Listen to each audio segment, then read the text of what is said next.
This is Sissy Jones from Firewatch, and I'm so excited to be a guest for the Rock River Valley Video Game Convention on September 21st in Machesney Park. I can't wait to see you all there.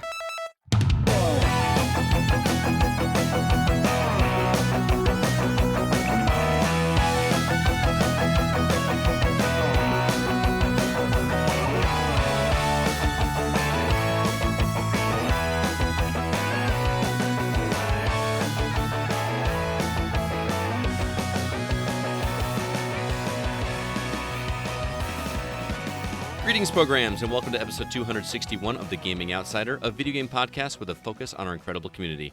It's Monday, September 9th. I'm your host, Scott Clark, and I'm joined, as always, by my fellow co-hosts.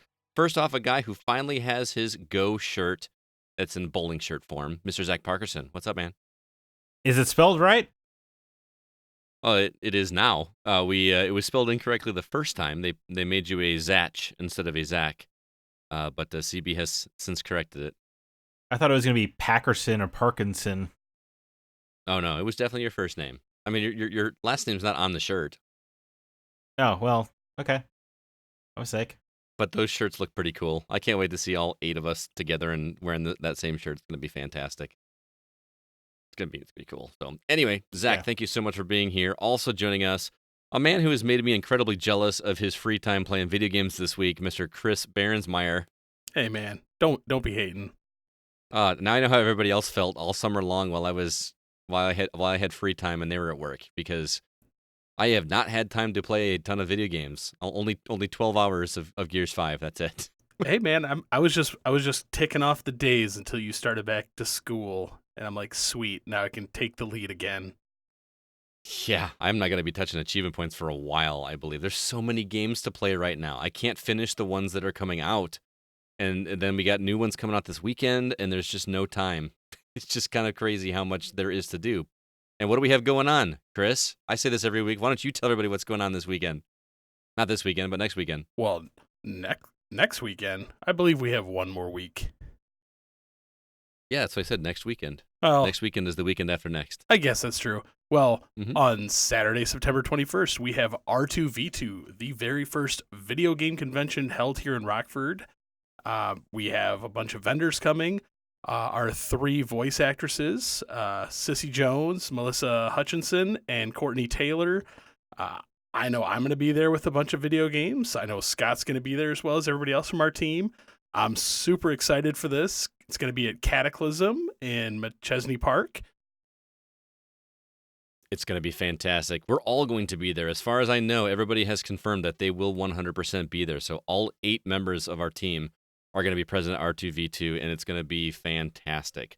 So, with that said, I do have some thanks to give out to some of our sponsors for R2V2. First off, Dairy House, who is going to be selling ice cream at the convention. So shout out to Brent. They're located, if you're in the Rockford area, at 113 East Main Street in Rockton. Trust me, you will not be disappointed. Best ice cream I've ever had, hands down. Also, our second sponsor is Open World Gaming, which is now officially open in Rockford at 320 North Alpine Road. It is a LAN center. They've got over something like 80 different stations for you to play video games, an esports stage, and as of today, they've got 3 pool tables in there as well, too. So if you want to do something else besides play video games in there, be sure to check them out. And lastly, for this segment, we've got Jack's Tire Sales and Service. Locally owned, you can hit the road with Jack's for all your tire needs. You can find them on their website, jackstire.com, or at 4829 Prairie Hill Road in South Beloit. Also, please share with your friends and like the R2V2 page. It really helps us get the word out. We are starting to see some ticket sales coming in. If you have not purchased your ticket, we've extended the $3 off price for the rest of the month until the event, so you can still get $3 off if you go to thegamingoutsider.com/R2V2. Seriously, you will not want to miss it. It's going to be fantastic. Last bit of announcement. We are in the last few weeks of our charity drive for the American Foundation for Suicide Prevention. We have raised $100 so far for that as a Go team. Special thanks to Brandon Smith as well as the EXP cast, who both donated to the cause. Really do appreciate it. Please help us donate, guys, because we cannot let the Hollywood Outsider win. That just can't happen. Just can't happen.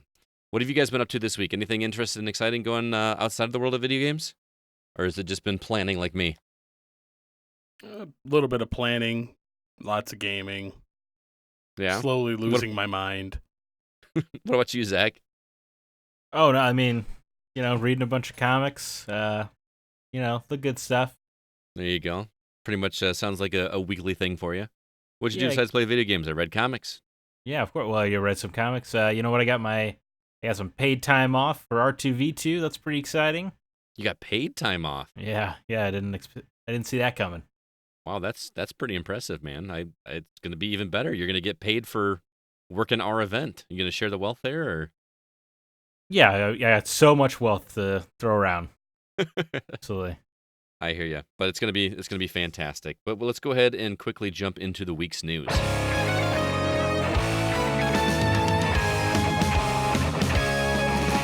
Outside of Nintendo, there was not a whole lot happening this week, but boy, Nintendo had a lot to talk about.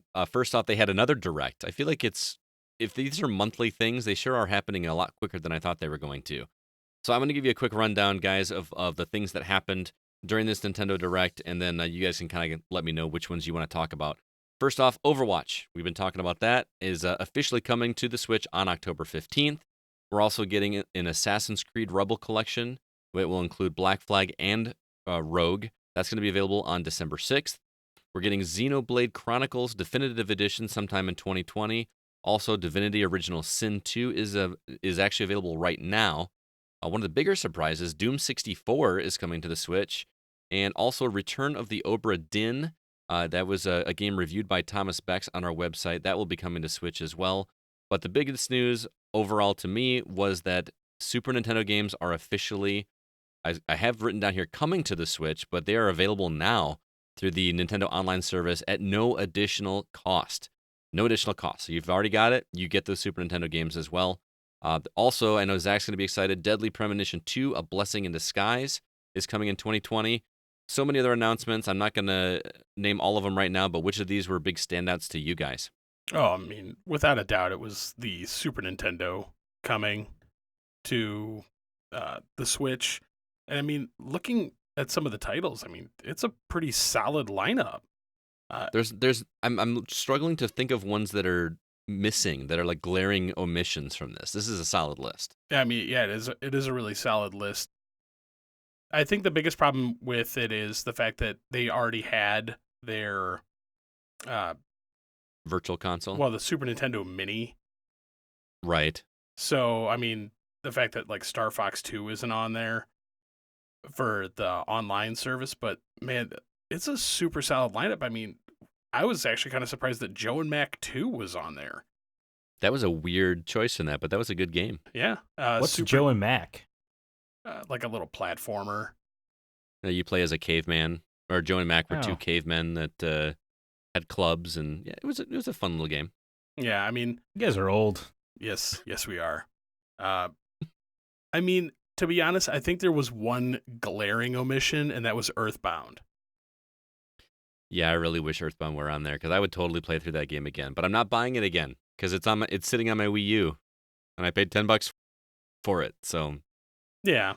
So I mean, I think that's like the really only like glaring omission from the list. mm-hmm. There was a few other like popular titles. I really wish they would just continue with releasing all of the NES and SNES titles. So, Well, that's kind of the second half of this story is that Nintendo quietly announced that they're not going to be doing updates to this service monthly like they were doing for the NES in the past.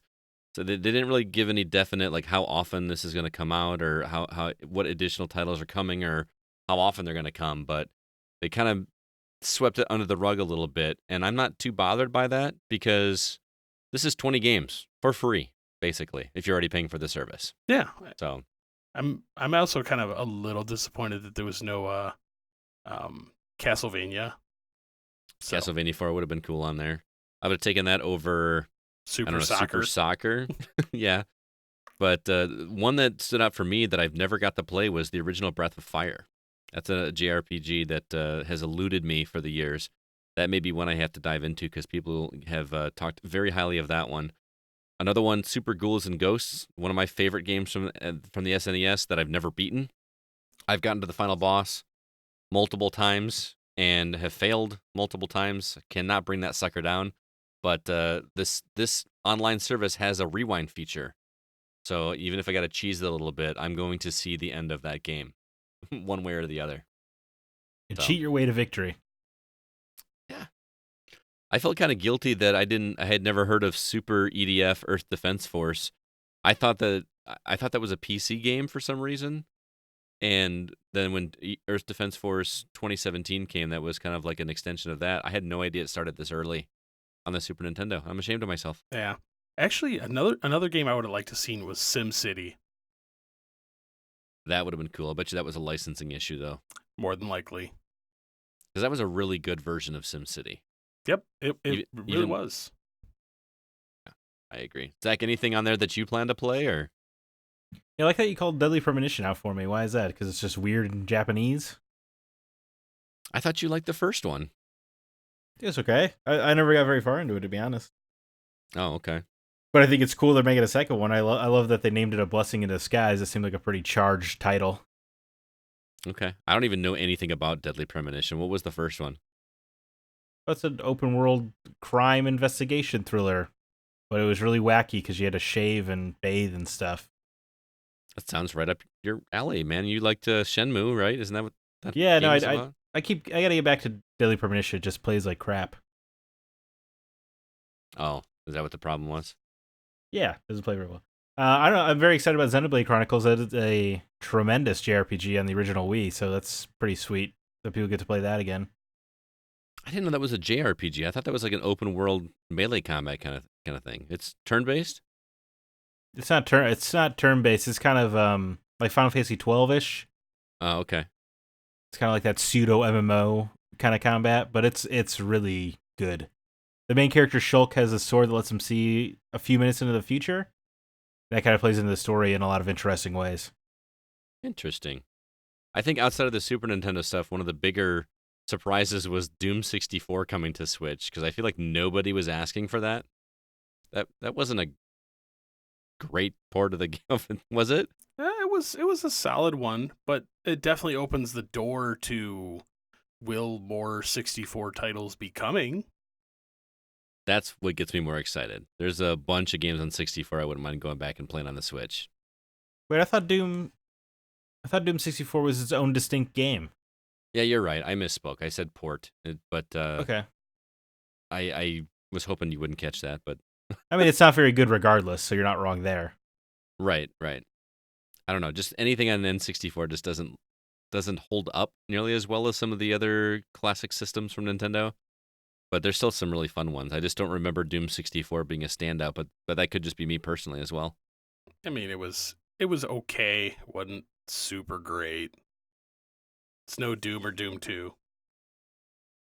Get the rare games back on Switch. That'd be cool. Like Donkey Kong 64. Donkey Kong 64 I do like, or even work with Xbox. Get Jet Force Gemini on there. Yeah, man, I remember having a love-hate relationship with that game. I was going to say, just make it the Rare Replay collection available on Nintendo. Do that. I would play those more often. That'd be a big seller on the Switch, I think. I completely agree. And is that far out of the realm of possibility with the way that Nintendo and Microsoft have been shaking hands recently? I could see it happening. I mean, I don't know if you guys actually watched the stream, the Nintendo Direct stream. Afterwards, they had a whole, was it Pokemon that they were talking about, or one of the games? And the guy from Nintendo was basically saying, yeah, go play this game on Rare Replay on your Xbox. They actually had typed out on the screen on Xbox One. That blew my mind, that Nintendo was telling you to play something on Xbox One. Man, that premonition I made a few months back of the forging alliance between Microsoft and Nintendo seems to be becoming more and more of a thing, man. That would just be an amazing announcement. If they were going to announce some kind of partnership like that, when do you think would be a good time for them to reveal that? Would it like be an E3 thing, or would that be a before Christmas thing? What do you think? That'd be an E3 thing, solid. Yeah, E3 or probably like the next big Xbox event. Oh, what are those called? The Xbox, not Xbox Experience. That was Sony's, Yeah. right? PlayStation Experience. The XO events. Yeah, XO19. Is that what it was? Yeah, in London. Or TGS is coming up. That'd be a good way to announce Game Pass coming soon to Switch. Yeah, I know you said that E3 seems like a good time, but I think doing it right before the holidays would be even smarter because Microsoft doesn't have a whole lot of first-party titles on the horizon outside of Halo, and they've released Gears already, so they're gonna want something to pull in some extra revenue over the holidays, and Xbox One X's or Game Pass subscriptions seems like a great way to pull that in, and if there was some kind of incorporation with Nintendo on that. Could you imagine how many people would buy a Game Pass subscription if you could play it on Switch? I still think I think it's very possible, but I'm still leaning more towards the fact that it's going to happen with the next generation. Oh, the next generation of consoles. That makes sense. But the Switch is so young. It is. I guess it is 2-3 years? 2.5. 2.5? Was it February? Yeah. But I see that alliance coming to the forefront when the Scarlet drops.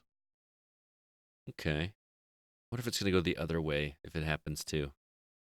Will we ever see a Mario game on an Xbox or a PlayStation? I'd be more excited to see a Pokemon game on an Xbox. Why? Yeah, that seems like a mobile game experience to me. I don't know. I enjoy them. So. Or what if Xbox makes a Switch-like portable console with the next generation, where you can start doing stuff portably? I know you can't already, I guess that's what Stadia is trying to do, but if they made something where you could play these games on the go without having to whip out a laptop. Sounds very expensive. Yeah, especially if it's coming from Microsoft. But anyway, speaking of Nintendo, there was a weird patent that they filed this week for a new JoyCon design. Did you guys actually look at the drawing for this thing? Because it looks super weird. Yeah, I mean, it looks, I don't know. I thought it looked nice.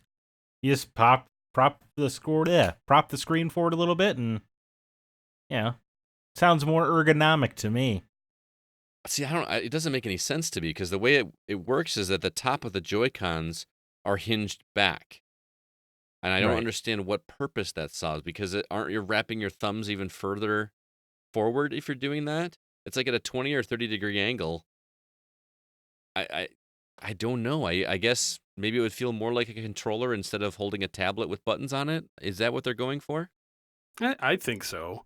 I mean, I was actually, when I looked at that patent, I looked at some of my other controllers, like the PlayStation controller, how the grip is. Mm-hmm. And that grip is almost that exact same angle. So, I mean, I know the people at home can't see it, but if you actually look at this Xbox controller, Scott, you can see that there is an angle here. So, but that angle is going at an angle towards you. The design of these are at the top of the Joy-Con, so it's angling away from the player. Yeah. So, Nintendo always likes to do their own little weird thing.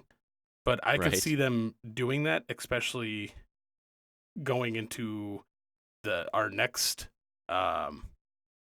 Nintendo news. But coming back to this one, I can see it working some, especially if it allows the screen to tilt as well. Because then it does. Allows the screen to tilt. So you're saying that the screen is going to be hinged? Possibly. Because that sounds like madness to me. It could. You're not going to split a screen with a hinge on it. I've just seen. Look at some of the weird Nintendo peripherals that have existed over the years. The Konami Laser Scope, the Power Glove, the Wavebird. That thing was huge.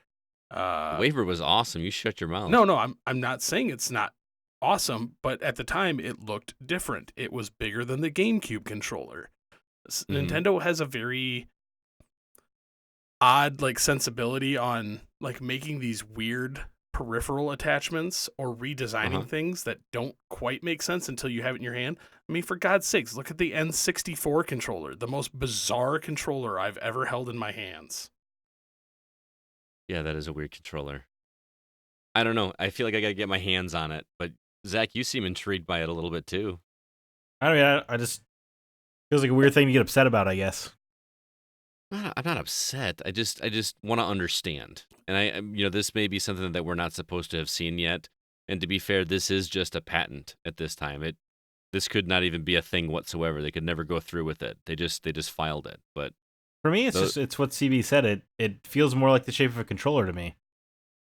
And it just props the screen towards you. Just sounds more comfortable to me. Okay. I hope you guys are right. And then the last bit of news we got about Nintendo, being Nintendo, as they are, they released a teaser video for what they're calling a new experience. I don't even know how to describe this thing, guys. For lack of a better term, it looks like a piece of exercise equipment from the 80s. I swear I watched it and thought that Suzanne Summers was going to be pissed. But how would you describe it? It looks like a round piece of rubber that you fit the JoyCon controllers into. It's a hoop. Yeah, it's a hoop. But the controllers fit into it, and the gameplay that they showed, which they don't show any screenshots of the game itself, you just see these players in a living room messing around with this thing, squeezing it together or doing sit-ups with it in their lap, or at one point it looked like they were pulling it like a bow and arrow. Yep. And there was the one where they're like squeezing it together in a really rapid motion. Yeah, and like a shake weight. To me, this kind of goes back to those controllers. Joy-Cons are straight. This thing is a hoop. So that new patent may make sense for this thing because there is that curve to them. Oh, you think that's going to make it fit inside the hoop? Yep. So instead of snapping Joy-Cons because you're using this weird, stupid thing, they have a different type of thing, different type of Joy-Con that comes with it. So what you're saying is not only if I want to use this thing, which I don't think I do at this point, but if I wanted to, not only would I have to buy the hoop for this new experience, but I would also have to buy new hinged Joy-Con controllers as well. I'm willing to bet that the hinged Joy-Cons come with it. Man, then this thing is going to be expensive because Joy-Cons unhinged are $80 for a pair. I'm willing to bet you the price point on this thing will be $99.99. Well, I guess the hoop wouldn't be that expensive, right? I was about to say, look at some of the Wii plastic things that you could put the Wiimotes into. They were like $10. Right. TV's really coming hard and fast with these predictions on this thing. Yeah, he is. Hey, I want to be there first. I'm shocked that it sounds like you were on board for this thing. I was not expecting to. I'm a collector. I like weird items. That's true. I mean, for God's sakes, Nintendo has one of the most expensive peripherals of all time still, which I have not gotten my hands on, the stupid Exertainment bike. Exertainment bike? What was that for? It was an exercise bicycle for the Super Nintendo. Like an actual stationary bike that had games that came with it. I had no idea that existed, and I kind of hope you get one so I can try it. They're like $1,000. Oh, that's chump change for you. You just put everyone's ideas. Just put everyone's ideas on a dartboard and just see. That's how they decide what gets made next. I actually kind of thought about that at one point in time. Is Nintendo's idea board kind of the when you go to a fair or a carnival, there's the one dart game with all the balloons on the wall. And Nintendo just throws the darts and be like, hey, it hit this one. Let's make that. Man, I hate to be the Debbie Downer, but I just have very little interest in this thing whatsoever. No, this thing looks dumb. Okay, thank you. So God, somebody's on my side. So, I'm not disagreeing that it's dumb, but I actually find it funny that what if in the Breath of the Wild 2, there's an optional mini game that you have to have this to shoot bow and arrow stuff with it. And then Scott's going to be like, oh God, now I have to have it. Yeah, now I have to buy it. Dang it. Link's crossbow training too. Oh my God, that game. I could actually be down for that. See? I can do that. Now you're sold on the idea. Well, I do like archery games. Even back when the original Wii was a thing, and there was one of the Wii Sports games that had an archery game in it, I thought that was a blast. I would love to have a deeper archery experience because I love bow and arrows in video games as it is. And you put a game that's nothing but bow and arrows, that sounds like fun to me. I can But- see it. But I'm not super amped for this. And again, we're supposed to get more information on this on Thursday. Exactly what it is, what the games are going to entail, hopefully. Because all we saw, like I said, was this weird video of 4 people in a living room just playing with the peripheral, and we saw no screenshot from a television or from a Switch to know exactly what it is. My curiosity is piqued, but I'm very lukewarm on the prospect of this because... Hey, you know what? Bravo to Nintendo for attempting to make new things and trying to be innovative. I won't disagree with you on that, but this thing just reeked of shake weight commercials to me. Hey, to me, it already looks better than the Nintendo Labo. Oh, wow, that's a bold statement. Is it that bold?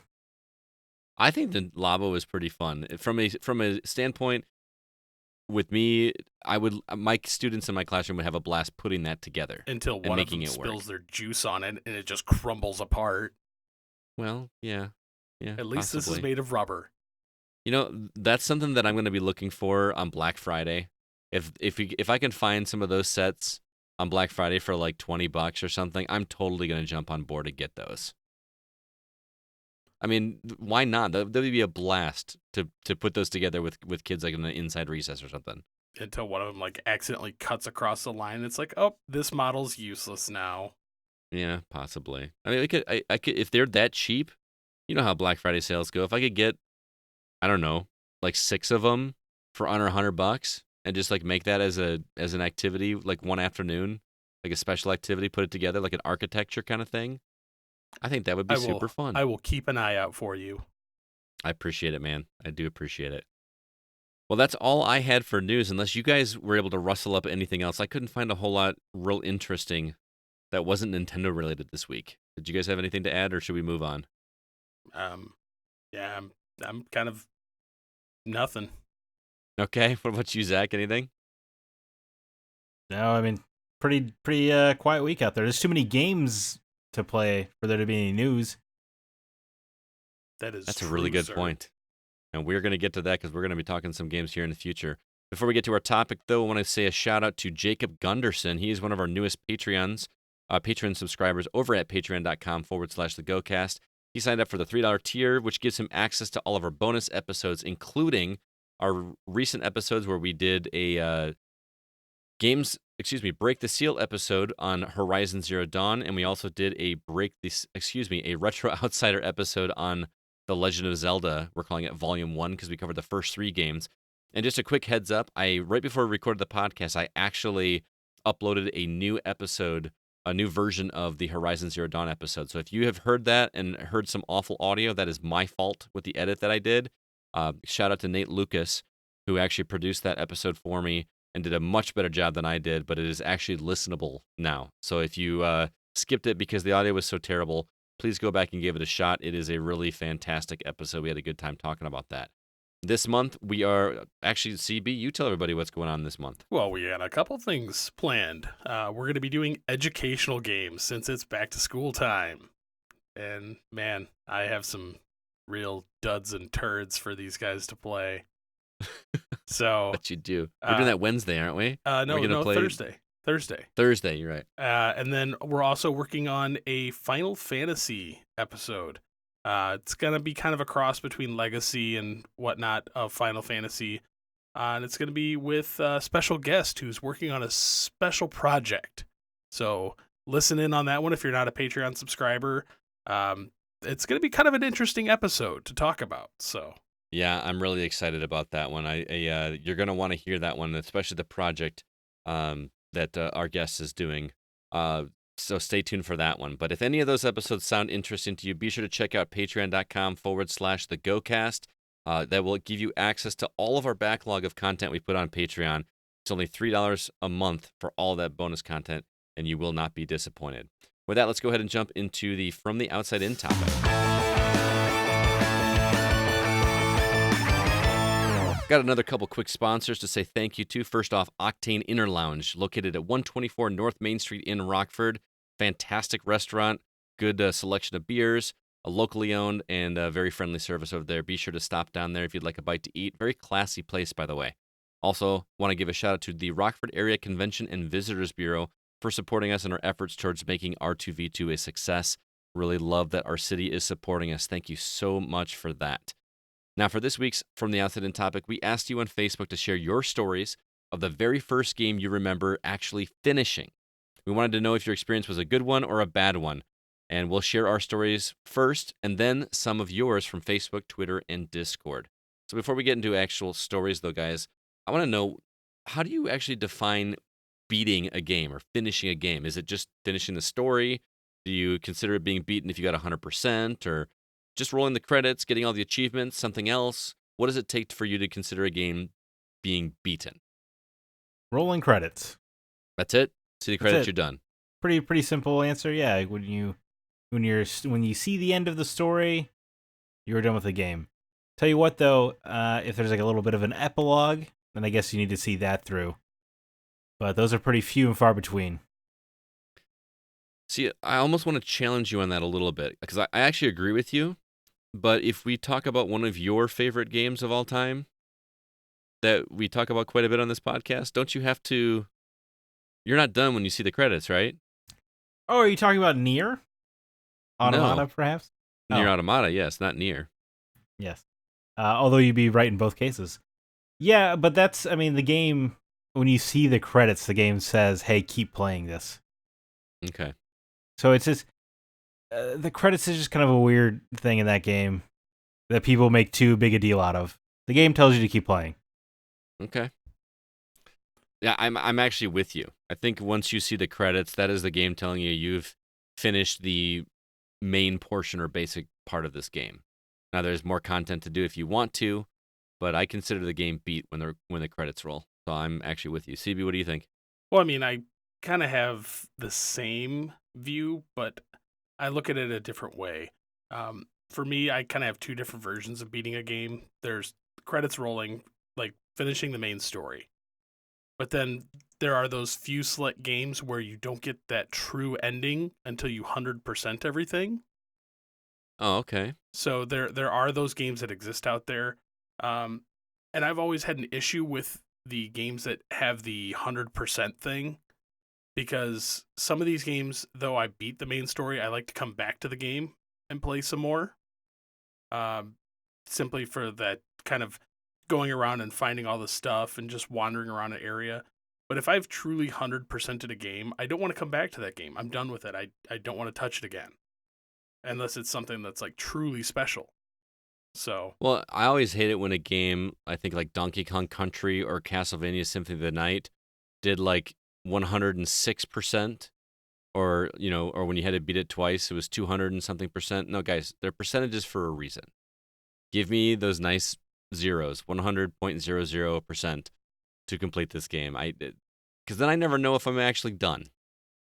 Right. Yeah, I think Arkham Knight has a 240% completion. Why is that a thing? Because of DLC? DLC and New Game Plus, and yeah, they inflate the number. To CB's point, Arkham Knight is also a game where you don't see the true ending until you 100% it. Yep. That was kind of the first one that popped into my head. Yeah, that did a very infuriating way. Because they like roll the credits on the main game and you're straight, like, it's not done. The story is not done. Well, I mean, you look at majority of the Assassin's Creed games are the same way. You can roll credits, but there's still more to find out after the fact. Yeah, but in those games, those are usually side stuff, right? Sometimes, yes. But whereas like in the Arkham Knight case, it was straight up the story. Yes, that was a little irritating. Yeah, that was egregious. Then didn't Assassin's Creed like show you some of the story during the credits?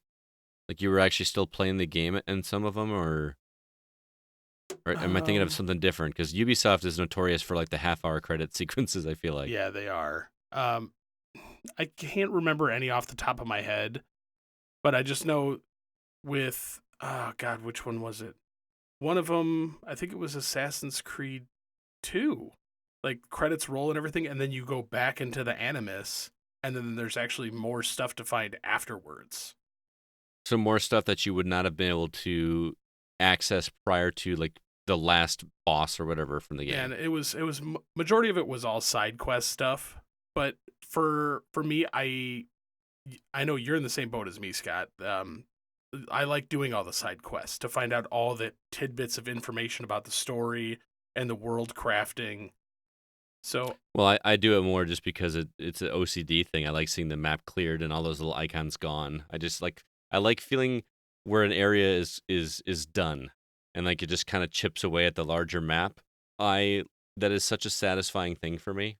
But go on. so I mean, I guess for certain types of games where it's just a simple story, it's rolling the credits. But Okay. large open world games like Red Dead Redemption and Assassin's Creed, I don't consider them beat until they're 100%ed. Well, didn't Red Dead Redemption have a completely different ending after the credits rolled? There was Yeah, an epilogue. Common Right, but- misconception: Red Dead Redemption does not roll credits until you beat the epilogue. Oh, really? Okay. Did Yeah, not know that. we all forget it in our memory. I remember the first time I replayed it, I was blown away by that. But yeah, no. Interesting. Have you guys ever gotten all the achievements or trophies in a game before the game was finished? Yes. Avatar: The Last Airbender. Well, come on. that one doesn't count. Everyone Yes. did that. Yeah. Um, I don't think so. Jack and Jill DX, Yeah, that was one. What was that Bird Game duck Plus. one we did? Bird Game Plus was another one. That Gravity Duck one we did Gravity recently. Duck. It's all these like smaller indie titles that. Yeah, how about any non-achievement or trophy grabbing games? No, I mean definitely not. I feel like I always beat the game and still have more than half of the achievements to get. Well, yeah, I mean, I know with a lot of the sports games anymore, there's like the story mode in them anymore. And I was like, Right. NBA 2K6 didn't have a story mode. Because I know if you just play like one game, you can actually get 1,000 achievement points in that.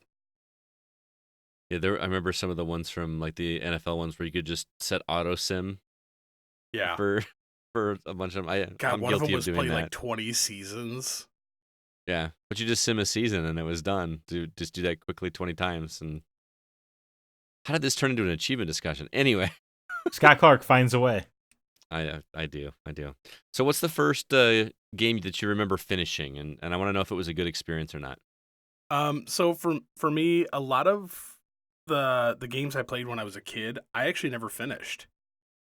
Yeah. Because growing up, I had my NES and my Atari, and majority of the games I owned were score grab games, so I could never really like beat them. Right. So majority of the story games that I just rented them. I really didn't start beating games until the, I guess, PS2 Xbox era. Oh wow. Okay. But the very first game I do remember beating beginning to end was the Simpsons arcade game.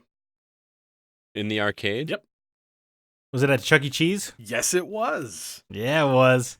Yep, right in that first room. I And bet I beat that same Simpsons arcade cabinet at that same Chuck E. Cheese. I'm willing to bet you probably did. And that was actually a very enjoyable experience for me.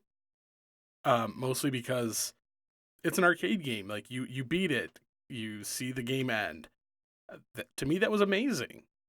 But other than that, I think the only other two games that like really recall to my memory beating them growing up was the first Modern Warfare on PC and Assassin's Creed on PC. Huh. Well, I'm shocked that it took you that late in your life to beat a game. I mean, I know, like you said, the Atari 2600 games, you'd be hard pressed to have one that actually had credits. I mean, unless you count Adventure. Yeah. So for me, that's kind of how that falls. Growing up, I had really bad ADD, so it was always on to the next more flashy thing. So I guess the best way for me to kind of reel my ADD in was completing games like that, and I really couldn't do that until then. Gotcha.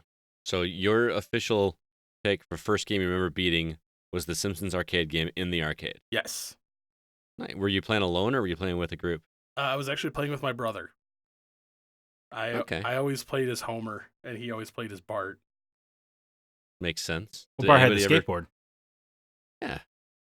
Yep. But Homer had that like stupid arm flailing like Luigi. Yeah. Then, oh man, I remember I liked to play as Marge because she had that big old vacuum. Yeah, that's what I was just gonna The say. I vacuum feel like and she the had a hair longer attack. reach. Yeah. Never beat that game either. Should sit down and do that one of these times. What did they have that at Nickel World? I don't know, but I know somebody who does have one.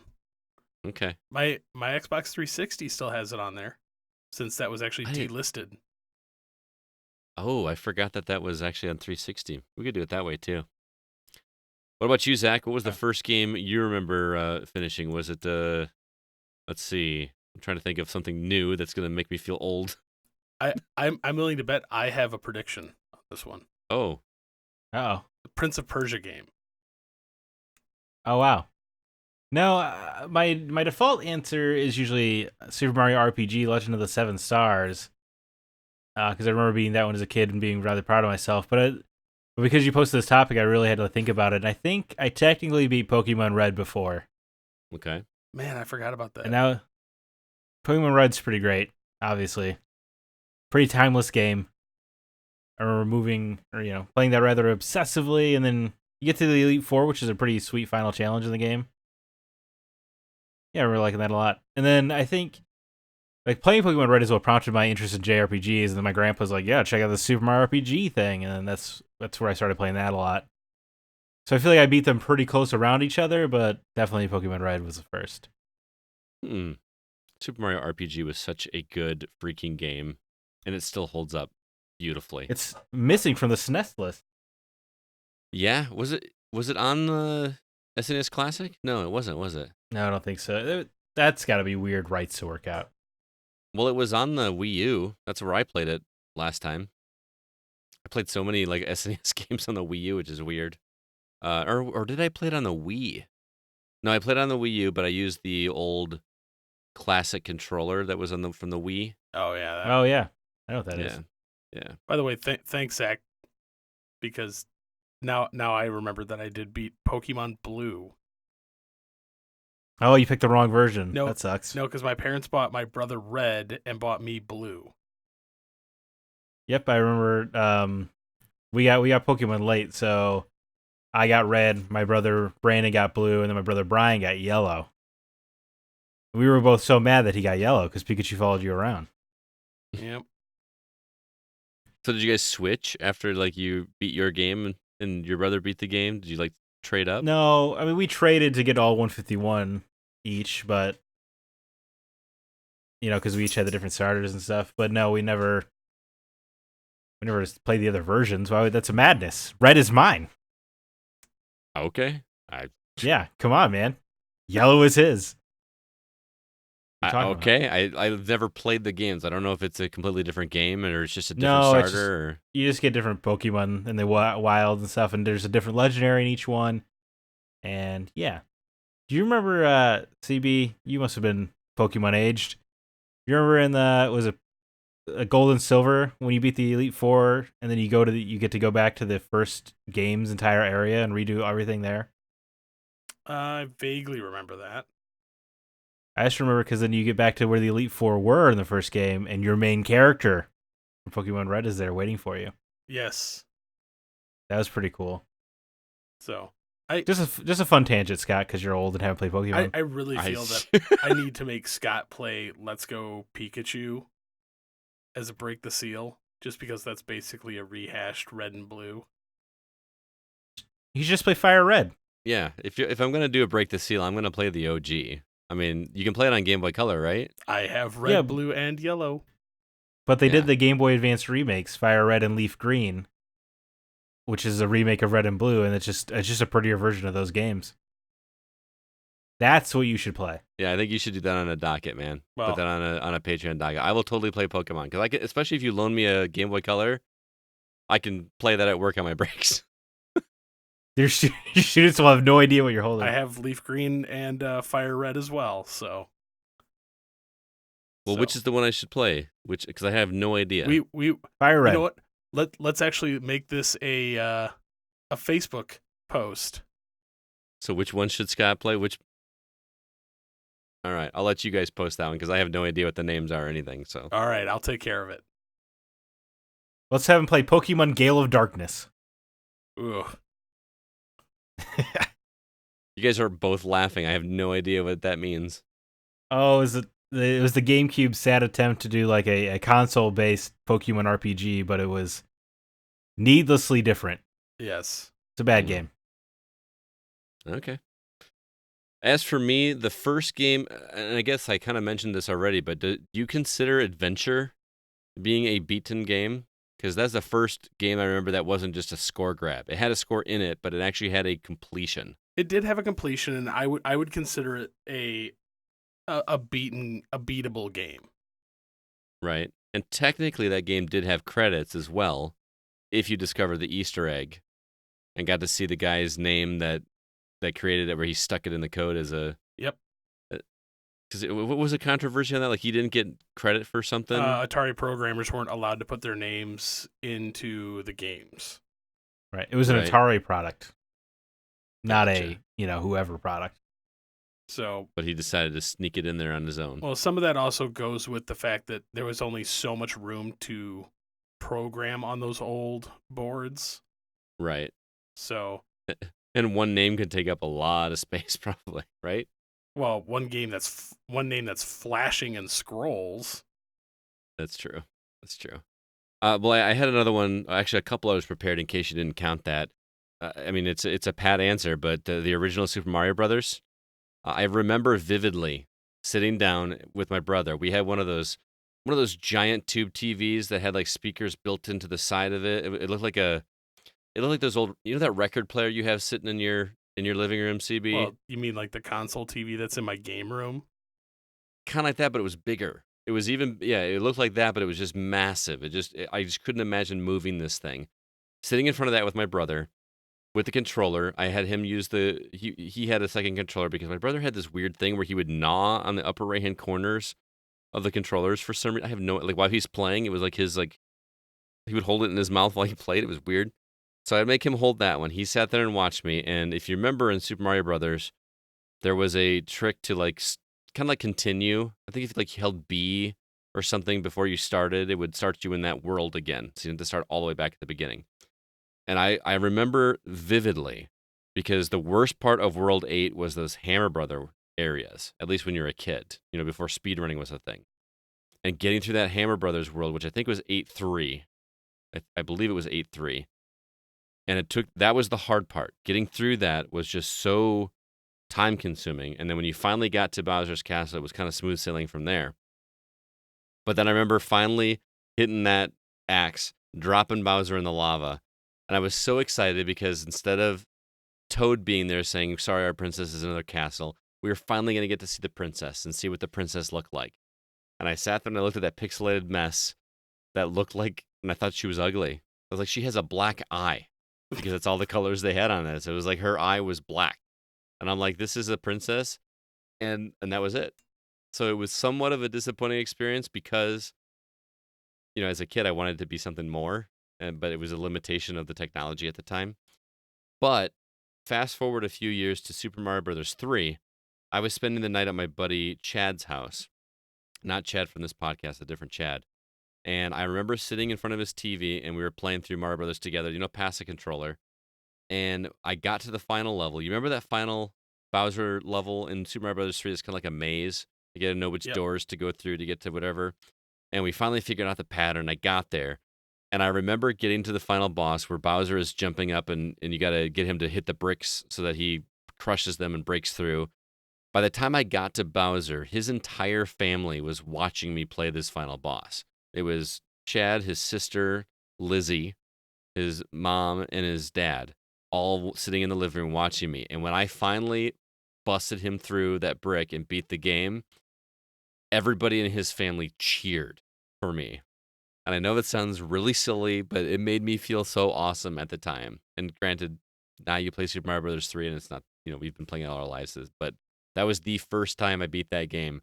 And I was so excited to get there. And it was just an awesome, surreal experience for me. So that's my story.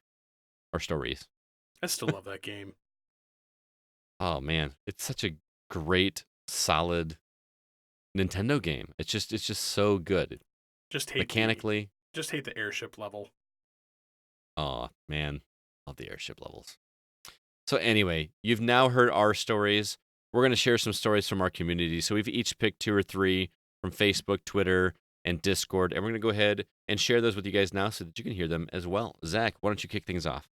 Well, speaking of feeling old, Scott, this one ought to make you feel awfully depressed. iHonic410 said, my first finished game was Dragon Quest Builders. It was very challenging with what you had to do and all the bosses, but I loved it. That's actually L. Honigford. I'm so sorry. No, it's okay. The only reason I wanted to clarify is because Logan is actually the inspiration for this topic this week. He posted this comment on Discord talking about the first game you ever beat, because he just beat this game something like 2 weeks ago, and this is his first game ever. He's obviously a kid, but this is Kevin's son. So shout out to Logan for this awesome topic idea. And yeah, that was Dragon Quest Builders. I've heard good things. So. Yeah, I noticed his Discord profile picture is Dragon Quest, so must have left an impression. Yeah. Yeah. Have you played that one yet, CB? Nope, I haven't touched. Man, I haven't touched any of those Dragon Quest games for ages.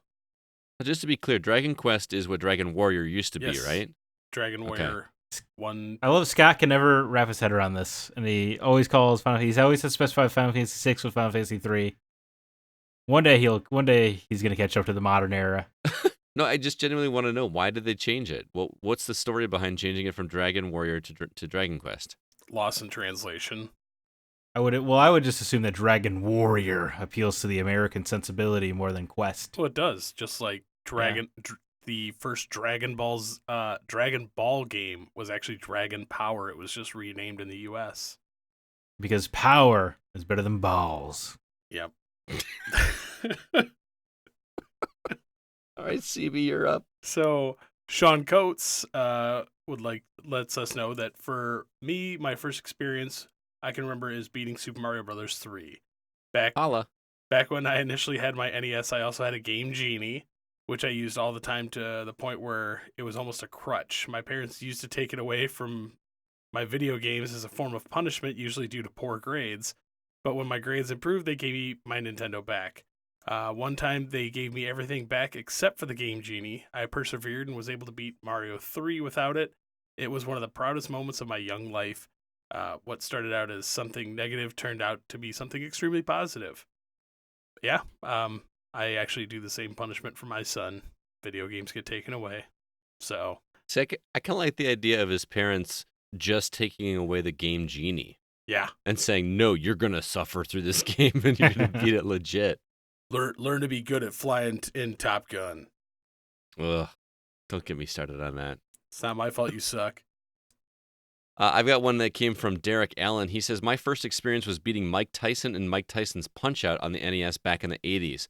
My father and I kept working towards understanding each boxer's pattern and then would relay that information to each other. We both did beat all boxers individually. One night, I was playing against Tyson. It was my 3rd or 4th day trying to beat him. My parents were asleep in the bedroom. When I finally knocked Tyson out and beat the game, I was so overcome with joy that I opened the door to my parents' bedroom and ran in to tell them about my accomplishment. Thank God they were actually sleeping. Still a great memory to this day and probably my proudest gaming accomplishment. And that is an accomplishment because to this day, I still have never beaten Tyson. I could do every other guy in that game with my eyes closed. Not literally, but I had him down. I could not figure out the pattern for Tyson to save my life. At all. Just get your butt whooped over and over. Yeah, have you tried getting good, Scott? I was pretty good at that game. Not as good as Derek. Not as good as Derek, no. Obviously. That's I feel like that's a streaming game we need to do, man. Like we got to stream and just sit down on that game until we beat it. Do you want to watch me snap Nintendo controllers?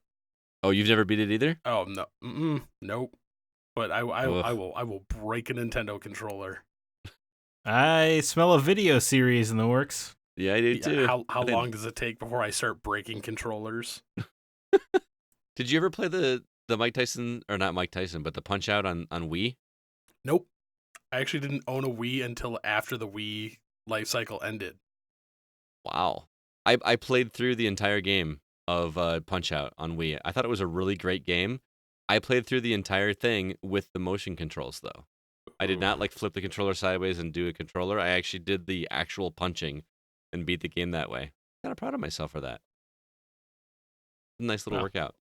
All right. Well, Kay Honigford11 said, first game I beat was the original Sonic on Sega Genesis. I remember the feeling of accomplishment and being excited that I had done it. The following day, though, I remember being somewhat upset and sad. I had just beaten the game I loved, and I could play it again, sure, but there's nothing new to experience with it. My days of trying to get through a level or puzzlement figuring out how to beat a boss are over. It was a bittersweet victory. That's interesting.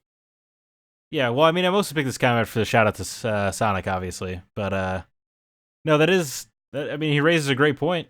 You know, you beat a game and you're like, well, what do I've been addicted to this game for 3 months. What do I do now? I feel like that's a product of being a kid for sure, because now I'm like, thank God I finally rolled the credits on this game and I can move on to another one. Yeah, that's true. Now I'm like, I wish I had time to go back and do the side stuff. Yeah, that's kind of where I'm at now. Like, I'm looking at that SNES list that we've got, and part of me wants to go back and just enjoy those games.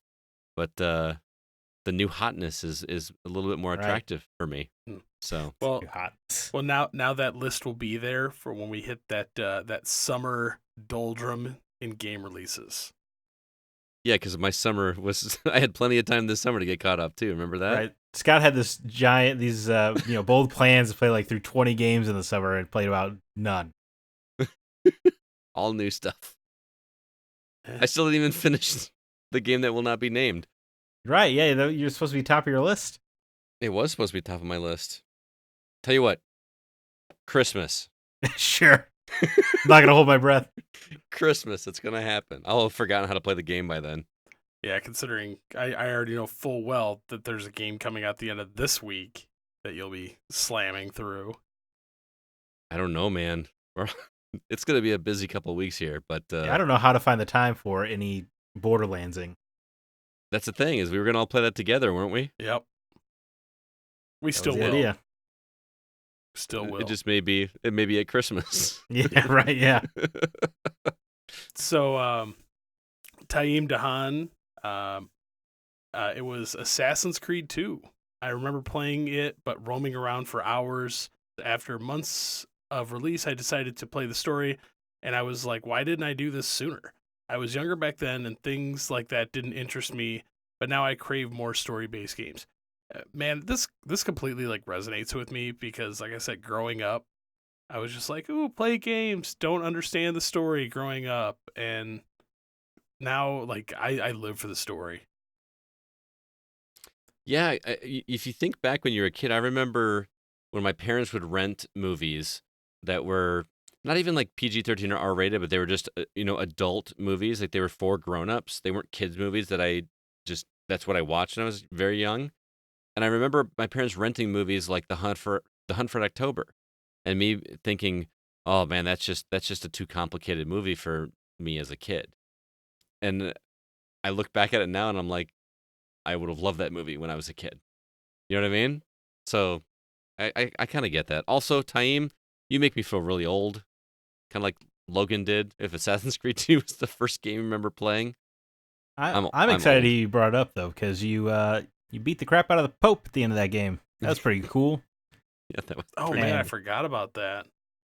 And then when the that character at the end turns to the camera, I got chills, man. So did I. That was the first time that I went, okay, this game is doing this now. Yeah, we kicked things up a notch, I see.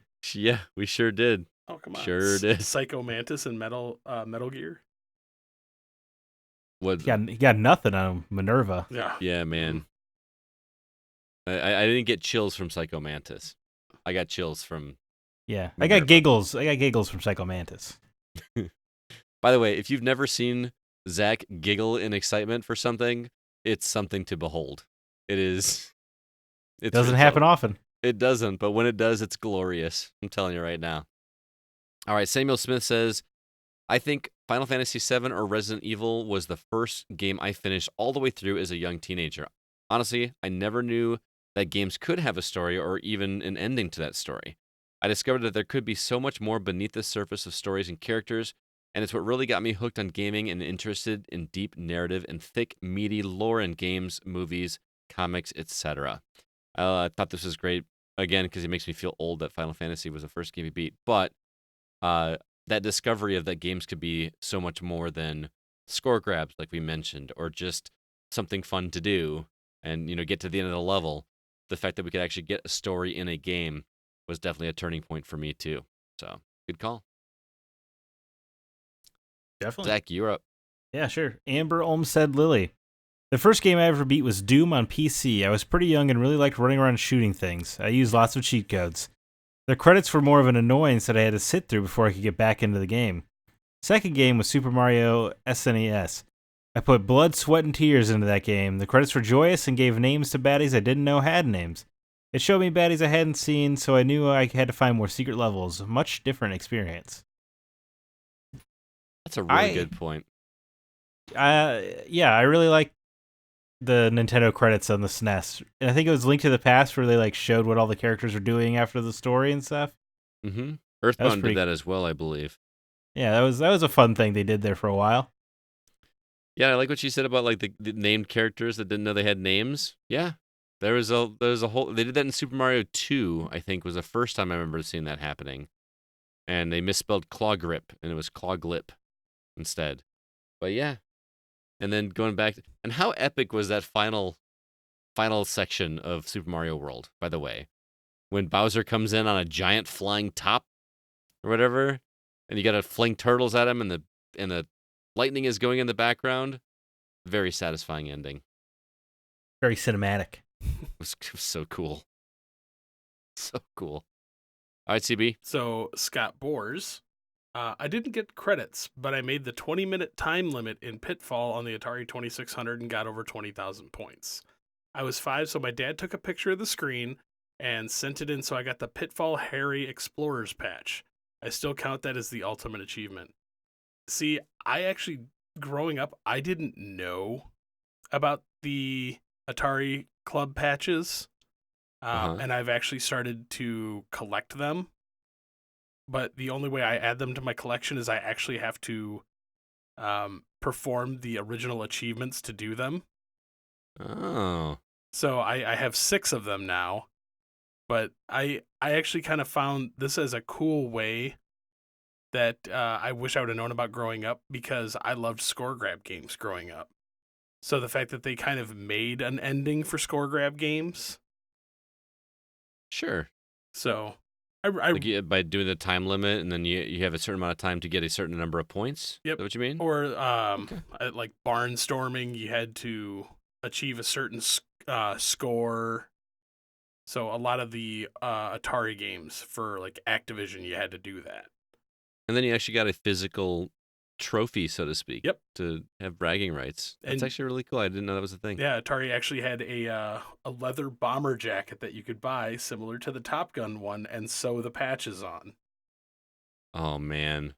Why don't you have one of those yet? Because those bomber jackets are really expensive. I believe it. Man, Scott, if you have that picture still, I would love to see that picture of you in front of Pitfall with that score. If you could somehow find that and share it with us, I would love you forever, because I really want to see that picture.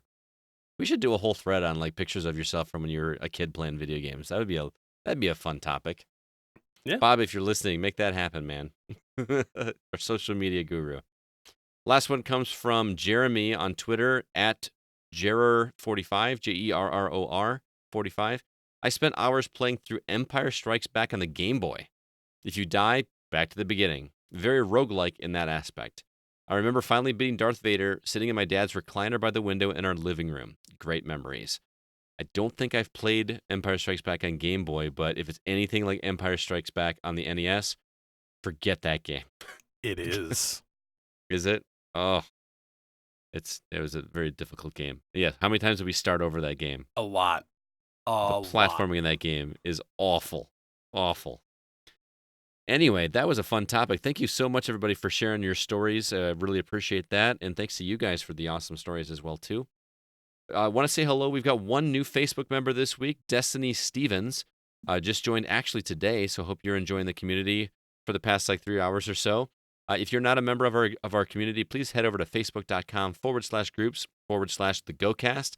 We got over 1,100 people over there chatting about games all day long, and I try to keep it updated with as much news as possible.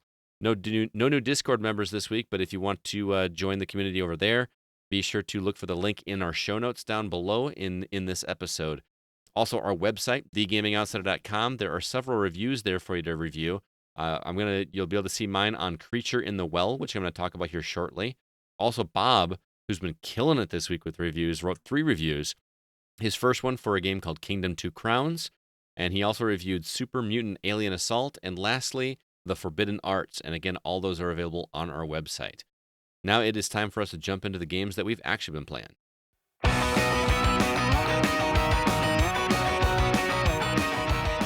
A few more sponsors I want to give a quick shout out to. First off, The Hollywood Outsider, a movie and television entertainment podcast that you can find at thehollywoodoutsiders.com.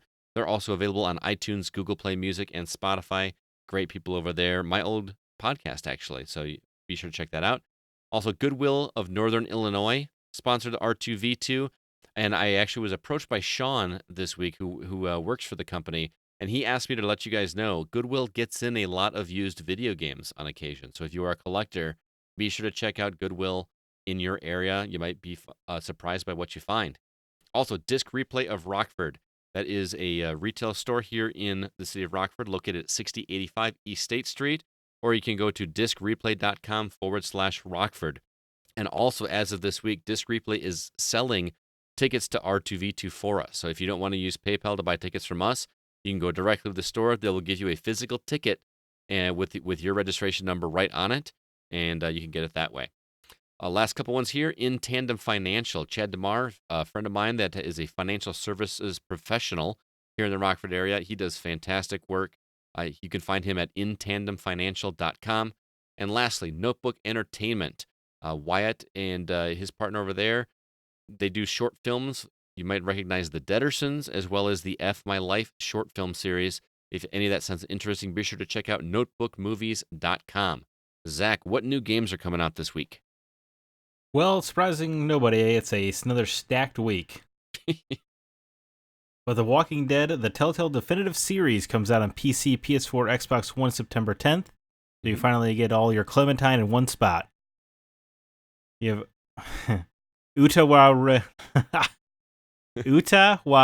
Rumono Zen on PS4, September 11th. This looks like a character action game where you're playing some samurais. It is also impossible to pronounce.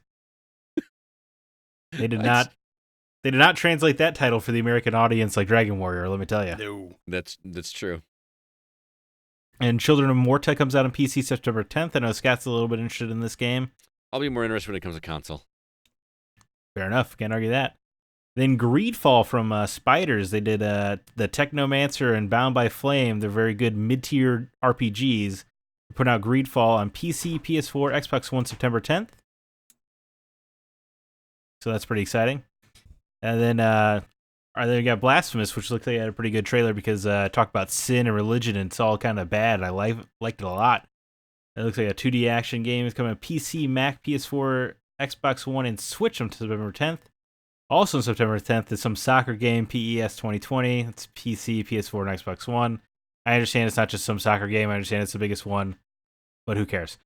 Caravan Stories, which is an MMO coming out on PS4 September 10th. I feel like this game has been announced for years coming to PS4. That's finally landing. And then Randy Pitchford finally gets some more cash in the coffers. Borderlands 3 coming out on PC, PS4, Xbox One September 13th. And you have Light Fairy Tale Episode 1. It's like a JRPG game coming out on Xbox One September 13th. It'll come to PC on November 28th, and then the PS4 sometime. NASCAR releasing Heat 4 on PC, PS4, Xbox One September 13th. NHL 2020 comes to PS4 and Xbox One September 13th. Ellen, which not to be confused with that Erica game from a couple weeks ago, is a 2D indie game coming out PS4 and Xbox One September 13th. Then Nintendo Switch exclusive, and they are just pumping out these Nintendo games. Daemon X Machina coming to Switch September 13th. And then The End of an Age, Fading Remnants, PC, September 16th. Boy, there are some games coming out. Yeah, I'm obviously mostly excited for Borderlands 3. I'm just worried about the time sink at this point because I want to play that game, and I want us to all play that game together. I really do. Also, I legitimately don't know how to find the time for Borderlands 3. Yeah, I'm kind of in the same boat, especially for us to coordinate and all play together, which we want to do. Right. And then, with just all the games we're covering for the site and everything, it just, Well, I just feel stressed thinking about Borderlands at this point. I will Yeah, me too. openly tell you, I will not play the game without you two. Are you buying it? Probably. Which means Scott has it. Yeah. Yeah. So, thanks for busting me out on that, by the way. Hey. What? But yeah, I mean, I know you're really excited for Greedfall. You played that a little bit at E3, didn't you? It was hands-off demo. But, no, it looks good. Their RPGs are never the best. They're never the worst. But I really appreciate the mid-tier. It's like it's the Darksiders of RPGs. Okay, that's a fair comparison. I feel like my time is going to be spent either finishing Gears and or starting Control. I think I really want to get Control under my belt before I dive into Borderlands, which sucks because I really like Borderlands, but you're gonna like Control more. Okay. Yeah, Control real good. Yeah. Control's something special. All right. Which means Scott's gonna hate it. He's gonna come back next week and be like, I just don't get what the hype is. That doesn't sound like me. We've kind of inflated this game a lot for him. It's really good. Well, the thing is, for the first few hours, it's not gonna live up to the hype. No. Just keep that in mind. Ashtray Maze, man. Ashtray Maze. Well, once you get all your hours. I also got to finish Man of Medan. Yes, you do. Yeah. Man, I really want to play that game as well. Then I got Astral Chain I'm in the middle of as well. Man. So many games to play. Anyway, let's talk about some Gears 5. Oh, man, we're in the middle of Gears 5 too? Yeah, I gotta finish that. It's delicious. So all three of us have actually played Gears 5, and CB is the only one that's actually finished the campaign. Why don't you go ahead and kick things off? Again, you cannot be spoilery at all. You can't even hint at anything here, man. All I can say is the Coalition delivered on their promise. This game is great. Okay. Hands down, one of the most beautiful games I've seen this console generation to date.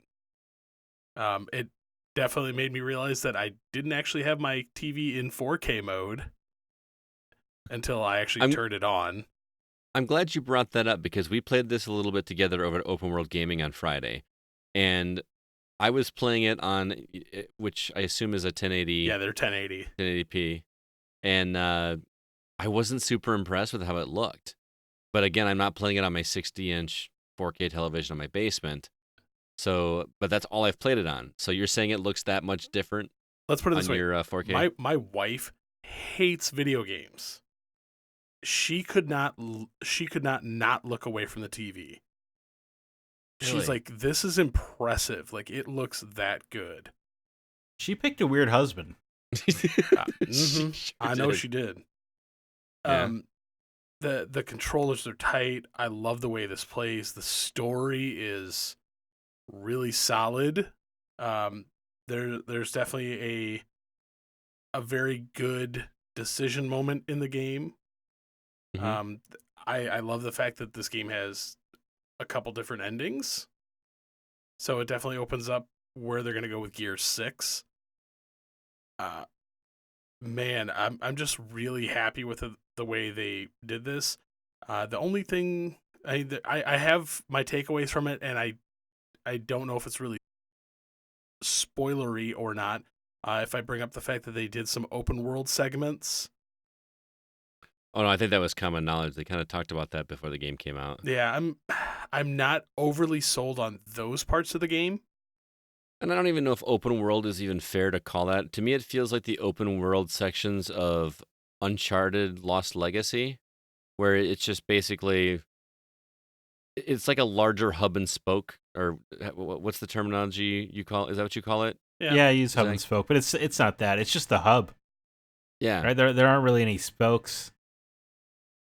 You just kind of in these open world areas, you just kind of take that skiff thing around the edges and find where the flags are to explore a little bit. Right. Yeah. But so to me, an open world game is where you were spending the game exploring the world and doing missions and opening up new areas. And this feels like a light version of that. I'm not knocking it. I just wouldn't call it a full open world experience. You know what I mean? I'll knock it.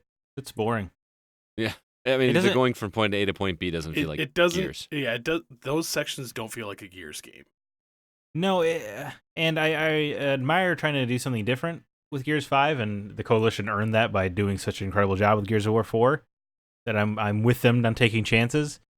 But it's just Gears of War does cover-based shooting, right? And that's all you do for the entire campaign. There's just not enough variety to warrant these open areas of the game. Like Uncharted Lost Legacy's got is actually a really good comparison because it really does kind of feel like those areas. But Uncharted has the the platforming and the puzzle solving and the shooting. Like there's more going on than just shooting. So Gears of War, it's just you stop somewhere. I know every single time I'm going to get in a firefight. Right. I found myself, because I'm only about halfway through the game, I'm towards the tail end of Act 2, and I found myself hoping that in Act 3, the open world stops. Yes, same. It doesn't stop. Great. No, it's a giant sand area now. No, I know what you mean. I kind of wanted a break from the open sections because I can't not go to every single flag and do every single thing. Right. Plus Chapter 2 really felt long. You think Chapter 2 feels long? Oh, great. Chapter 3.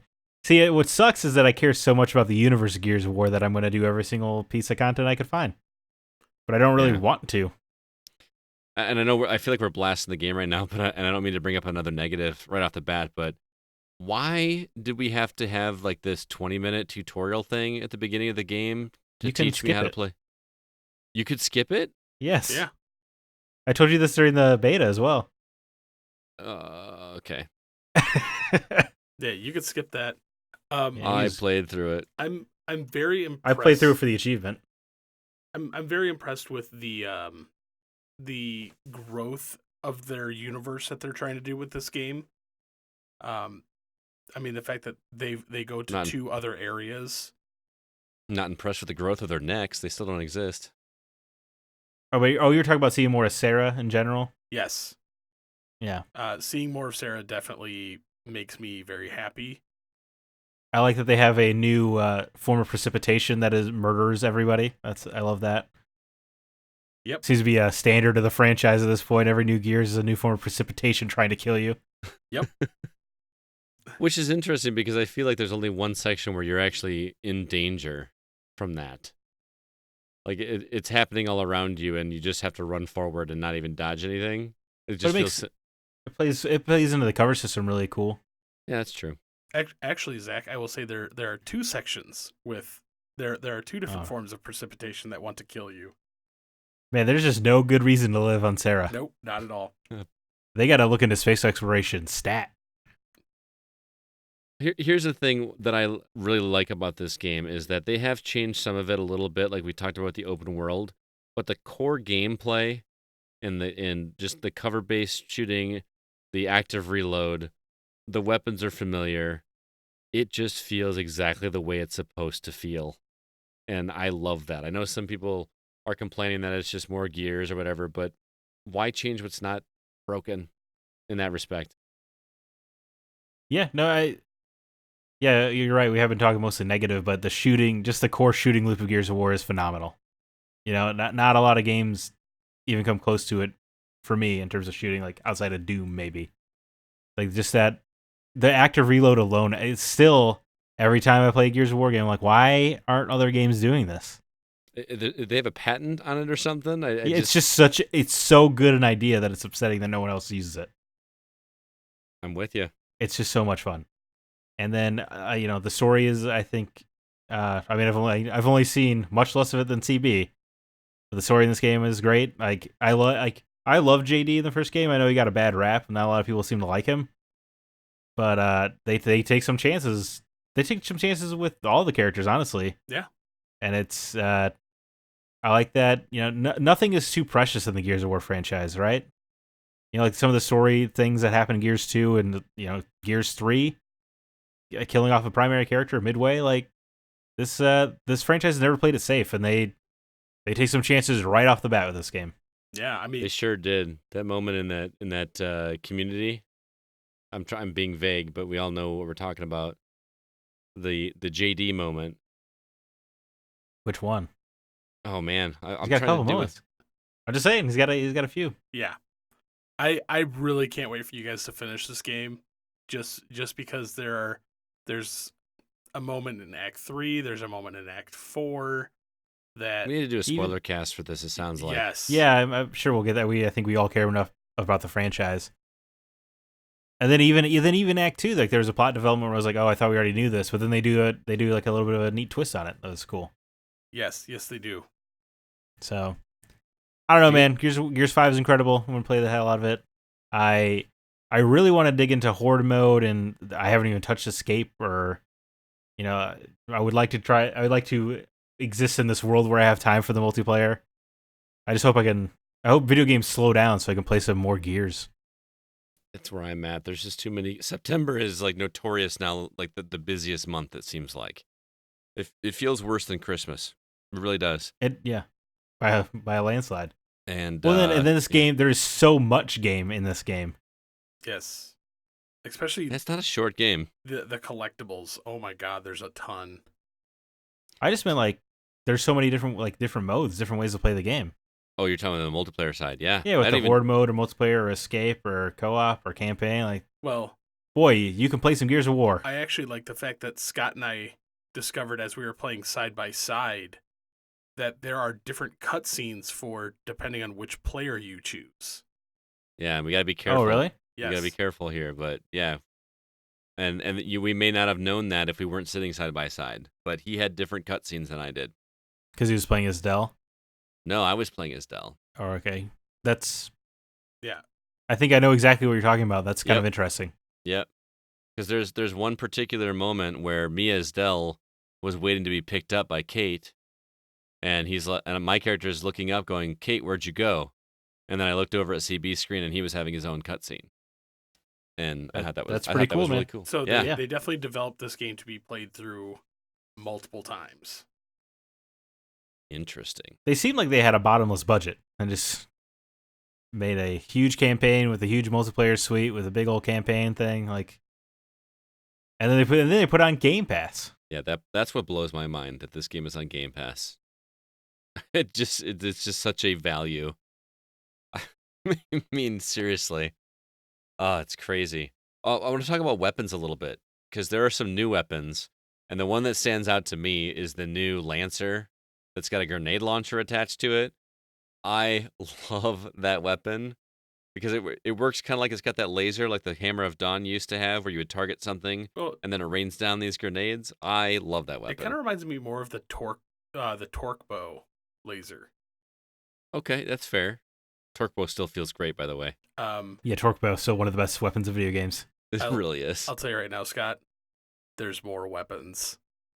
Is there? Mm-hmm. Oh, Yeah, I kind of groaned when you're moving around Baird's lab or whatever, and they're talking about a new Lancer, and then I was like, ugh, do we really need another Lancer? And then as soon as you handle that gun, you're like, oh, never mind, I needed this Lancer. Well, I know when you progress a little farther, Scott, there's at least four or five more new weapons in this game. jeez. Okay. Yeah, it's so interesting because obviously the Halo franchise had a pretty similar trajectory of, a studio did a trilogy, then a new company is formed to take over the franchise or whatever. Right. But Gears of War just nailed it, and all the new guns even feel like they fit in, like the M-Bar and the Overkill from Gears of War 4 return, and I forgot how fun those guns are. I Then I hate think the about- M-Bar. I love it. I use it all the time. But then I think over to Halo 4, where I hated almost every single new gun in the game. I really love the Overkill. I was The gonna say Overkill's pretty dope. it's like a 2 shotgun blasts automatically or something. Right, but you can hold down your trigger to save the second shot. Oh, I didn't know that. Yep.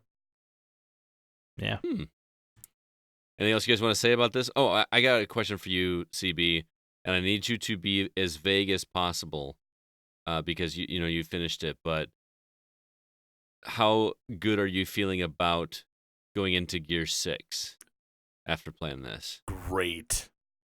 Okay. Setting it up for greatness. Yes. Like I said, there's a decision to be made late in the game that is definitely going to set up the fact that Gear 6 will be taken in a kind of different direction from the first trilogy. So they're taking a big chance with it, and I'm really kind of curious to see what they're going to do. Does it feel like they're heading towards an end game? Maybe.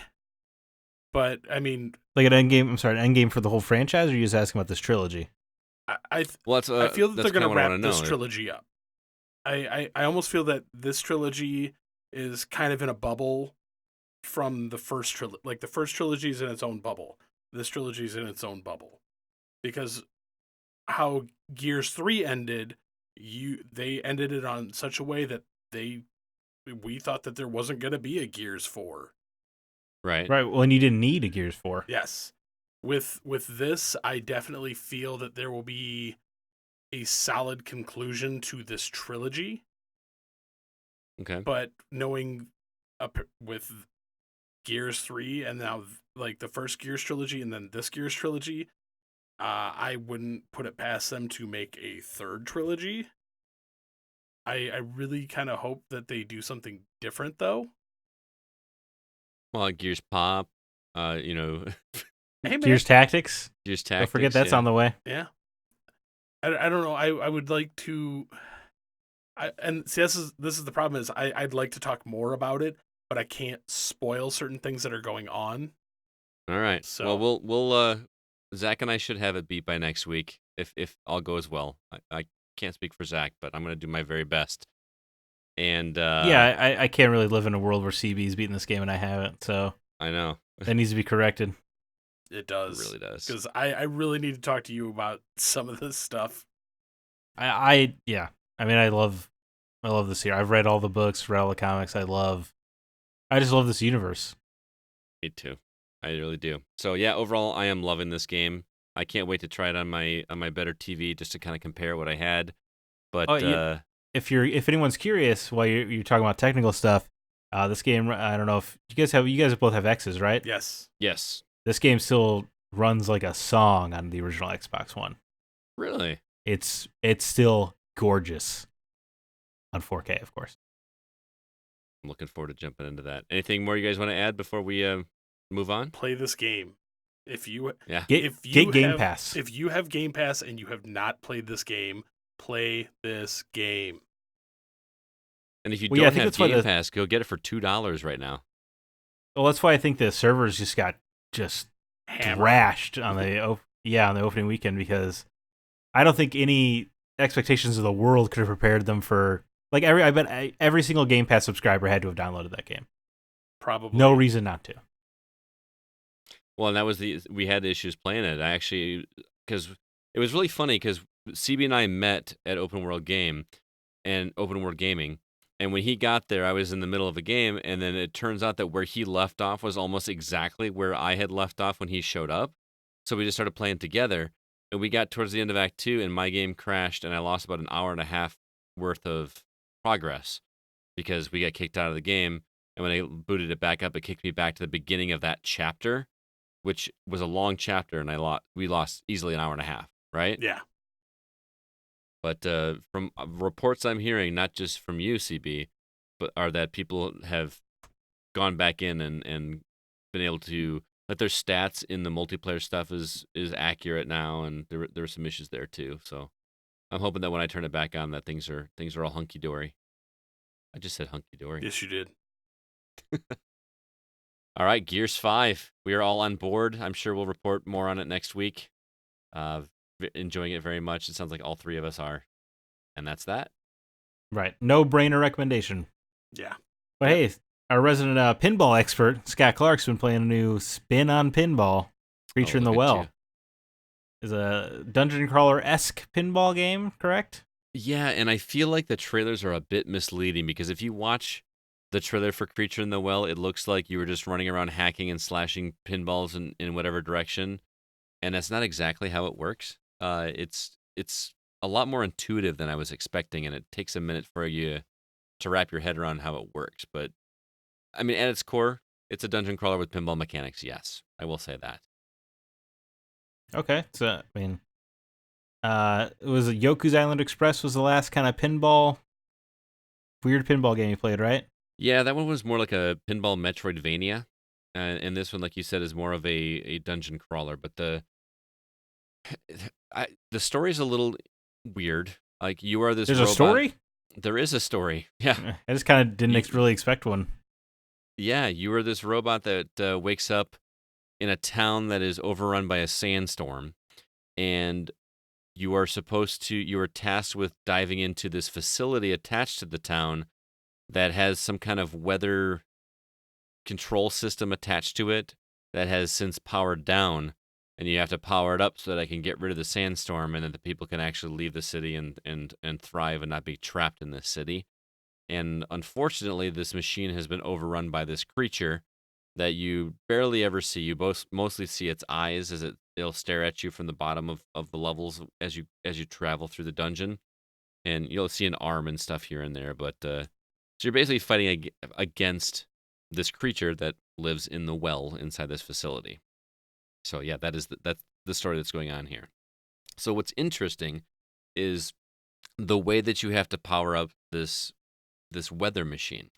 So this facility has a true, I think it's hub and spoke. I'm gonna get this terminology down, Zach. It's a room that has like 5 or 6 different portals that you go through, but only one is open when you start up. As you start finishing dungeons, it opens up 2 more portals that take you to a different part of the dungeon.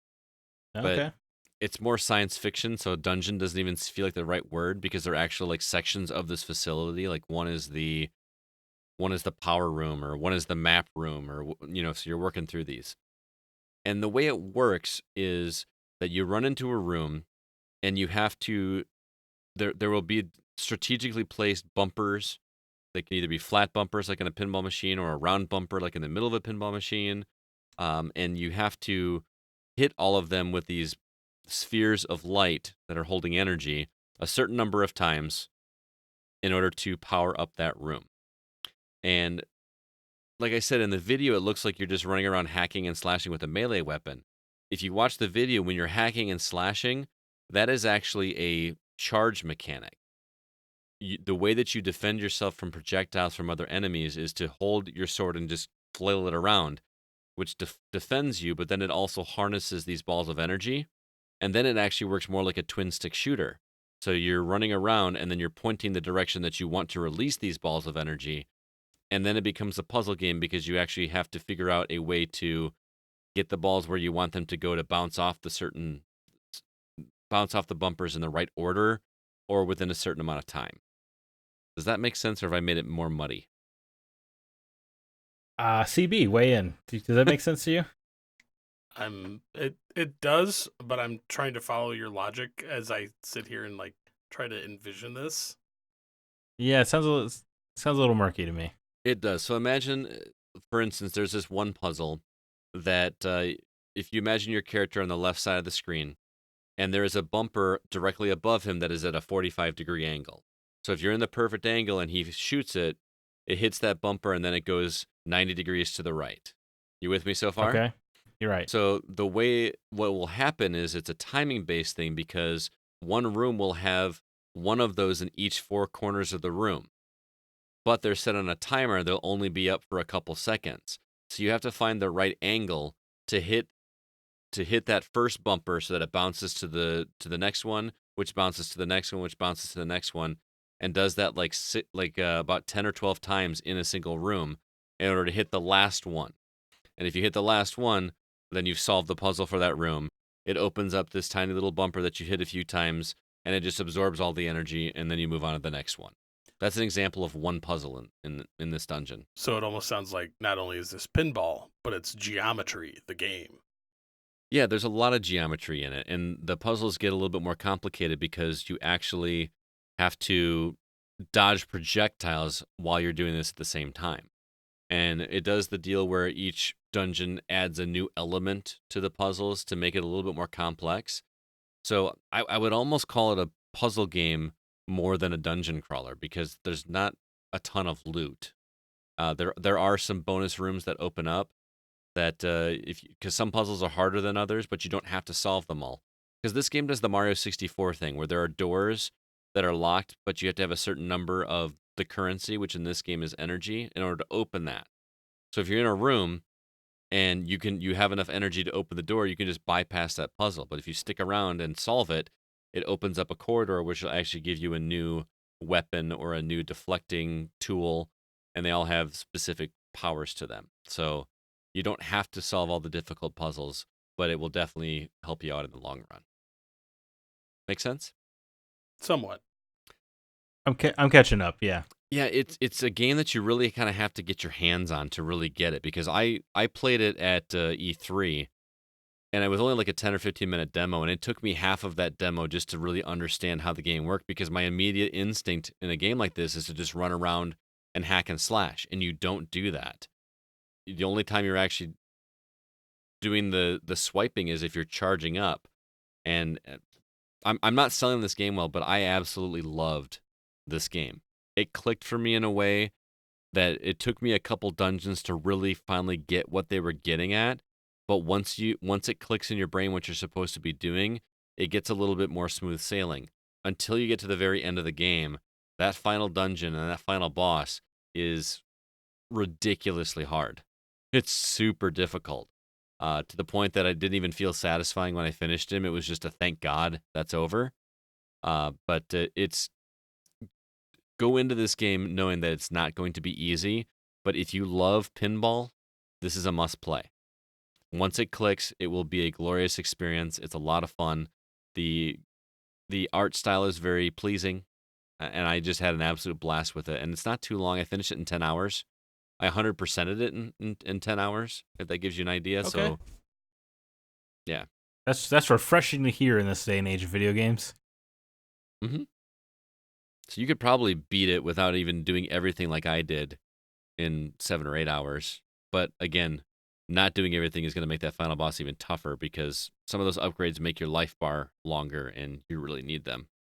I feel like the checkpoint system in this game is a little rough too, because the way it works is if you die, you wind up just back at the primary hub area, and you replenish your health, and then you just go through. But you have to walk through the entire dungeon again. Now, granted, the enemies don't respawn, so if you've already defeated that room, you're done with that room, and you just keep walking through. Oh, that's weird. This kind of feels like a time waster at that point. I mean, it only takes you probably like 45 seconds to a minute to run through there, but why? Yeah, why why? not give me If it was like a Souls game where everyone respawned, I could see maybe the why, but I don't understand. Right. Now, they do give you one checkpoint right before you get to a boss. They give you a portal that if you die, you can just go through the portal and go right to the boss again. But it also costs currency to activate it, so it's a give and take as well. But yeah, this is one of those games that I loved. This is a game that feels like it was made for me. So I am cautious to recommend it highly, because it feels like it's a game that's not going to be for everyone. And I don't mean that in a pretentious, like, hipster, this is a game that only people like me will like. No, I don't want you to like listen to my love and adoration for this game as you must play this game. I will say you must play this game if you are a pinball fanatic, because it just you get that satisfaction that things sound like pinball bumpers, and the angles and geometry are a lot of fun to figure out. But just know that you are not going to breeze through this game. It's very, very tough, but I highly love the challenge, and that's all I'll say. All right, wow, okay. So pinball recommendation. Definitely. I really liked it. I think I gave what was my score on that? Did I give it a 8.5? You remember? That We sounds argued right. about it. 8.5? Yeah. Well, yeah, because you were so cautious to give it a high score because you were afraid other people wouldn't like it, even though it's about you, what you like, Scott. Yeah. I couldn't put it down. I think I beat it in 2 sittings. So I really Wow, really that's liked okay. it. Totally. Scott Clark says it here. Creature in the Well better than Gears 5. Well, Shots wow. fired. I'm just teasing. All right, I'm just teasing. But that was Creature of the Well on Xbox One. Another one on Game Pass, by the way. Speaking So of Game Pass, CB's been playing Blair Witch. That I have. Yeah, talk to us about that. This is definitely a game into my wheelhouse because I'm a horror movie / game fanatic. And as much as I want to recommend this game, if you have Game Pass, sure, give it a whirl. If you don't, Oh man, I thought we were gonna get a hat trick on Game Pass games. so it's very much in the Blair Witch universe. It's a found footage walking simulator, I guess. Okay, so Resident Evil 7 had some found footage stuff too. Yes, but Resident Evil 7, you have weapons to fight back. In this, you have a flashlight. Oh, it's one of those. So the flashlight, I guess, can be used as a weapon against certain things in the game. But you play as a guy who is helping the police department search the woods for a lost kid. Kid disappears, and you are going to help the police department with your dog. And you find a very interesting backstory about your character. My biggest problem with this game is it doesn't feel like the Blair Witch movies. It feels like something else that they slapped Blair Witch onto. Oh, okay. See, I'm confused because when you started this game, you were super high on it at the beginning. Oh, I don't get me wrong. I like this game, but as you progress through this game more and more, it doesn't feel in the same. It feels like it's only like got a foot in the Blair Witch universe because there's story elements that kind of clash with what goes on in the other Blair Witch movies, like in the movies, I guess. So I guess the fact that they're trying to branch out into the game universe, they're trying something a little different. I don't know if it will really resonate with fans of the Blair Witch movie series. I enjoyed it. The storytelling is really, really good. It's super dark, and there's some really messed up stuff that goes on in this. Ooh, I like that. Now you sold me. So, So is it more horror or is it more drama with a horror vibe to it? and that I kind of see where you're going with it, and I would definitely say that this would fall possibly more into the drama with a horror vibe.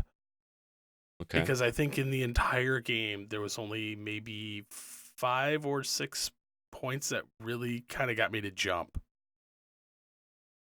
So Okay. for a game that I probably spent just under 20 hours playing, this kind of faltered in the horror aspect. Okay. So what's a gameplay like? Because I know you said walking simulator, but is that really what it is? There's no combat. You're There's just little to no combat at all. It's basically going to a location in the game, finding something that's preventing you from progressing further, and figuring out almost like a puzzle to progress farther. So are you ever running and hiding from anybody and or the Blair Witch? No, not really. And I assume that telling how the Blair Witch is involved in this would be spoiler territory? Yes. Okay. The game definitely has some replay value. There are 14 different endings. 14. How long is a game? I spent a lot of time trying to go through and find like every single little thing. But a quick run, you could easily do it in under 10 hours. So to see all 14 endings, I'm going to have to play 140 hours of this game. Yeah. Wouldn't recommend it. So, Yeah. I would say it's solid for 1, possibly 2 playthroughs. Because I would say YouTube is your friend. but you can pet the dog, man. You can pet the dog in the game. Oh my god. All right. Yeah, it definitely has some very interesting story elements to it, but if you're not overly a fan of the series or horror games or heavy dark drama, I would probably steer clear. All right. Blair Cool. Witch. That's only on Xbox? I think it's on Xbox One PC. Yes, I think that's it. Xbox One PC. Interesting. This All is right. from when Microsoft went out and bought a bunch of studios. What a weirdly small license to make a video game for. So I like the fact that it's in that universe. It looks good. I could see them trying to make a series out of it, but they're all going to come across as budget.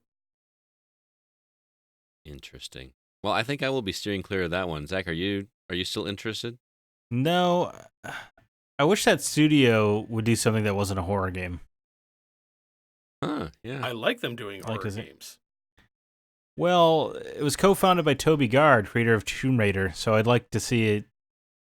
I'd like to see what the studio could do if they just gave up the horror thing for a little bit. I would have liked a little more action in this game.